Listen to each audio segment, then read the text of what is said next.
Hi அஸ்ஸலாமு அலைக்கும். எல்லோரும் எப்படி இருக்கீங்க? Welcome back to rely everything channel. நம்மளோட சேனலில் பார்த்தீங்கன்னா இது வந்து திங்கக்கிழமை ஈவினிங் போல் எடுத்த விலாக் தான். ஒரு ஸ்வீட் ரெசிபி ஒன்று செஞ்சுருந்தோம். திங்கக்கிழமை மத்தியானம் வந்து பிள்ளைங்களுக்கு வந்து சாப்பாடு செஞ்சு கொடுத்தோம், மதரசா பிள்ளைங்களுக்கு. அப்போ தால்ச்சாவில் பார்த்திங்கன்னா பருப்பு வந்து கொஞ்சம் அதிகமாகிடுச்சு. பருப்பு அம்மா தனியாக வேக வைப்பாங்க.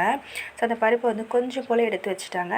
நம்ம வந்து பத்தலை அப்படின்னா இந்த பருப்பை கரைச்சி விட்டுறலாம் அப்படின்னாங்க. ஆனால் தால்ச்சா வந்து கரெக்டாக இருந்துச்சு. ஸோ இந்த பருப்பு வந்து ஃப்ரிட்ஜில் எடுத்து வச்சுருந்தோம்.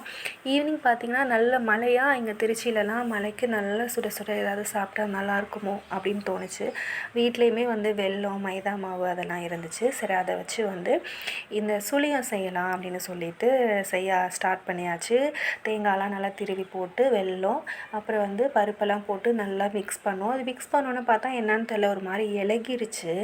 ஸோ அதனால பரவாயில்ல அப்படின்னு சொல்லிட்டு மைதா மாவை கொஞ்சம் நல்லா கெட்டியாக கரைச்சி வந்து அதில் வந்து டிப் பண்ணி அப்படியே அம்மா எடுத்து போட்டாங்க. கொஞ்சம் ஃபஸ்ட்டு ஒரு 2-3 சுழியம் வந்து அதோடைய ஷேஃபில் வந்து வந்துச்சு. அதுக்கப்புறம் பார்த்திங்கன்னா வந்து கொஞ்சம் அம்மா வந்து என்னென்னமோ பண்ணி இந்த தீபாவளிக்கு வந்து பலகாரம் கொடுக்க வருவாங்க ஹிந்துஸ்லாம். ஸோ அவங்க கொடுப்பாங்க, ரொம்ப நல்லாயிருக்கும். அந்த ஷேஃப் கூட மாறாமல் அழகாக இருக்கும். ஸோ அதே மாதிரி ஃபைனலாக வந்து எங்கள் அம்மாவுமே வந்து நல்லா வந்து பால் மாதிரி ரவுண்டாக வந்து சுழியை வந்து சுட்டுட்டாங்க. ரொம்ப சூப்பராக இருந்துச்சு. ஆனால் அவங்க அளவுக்கு டேஸ்ட்டு இல்லை.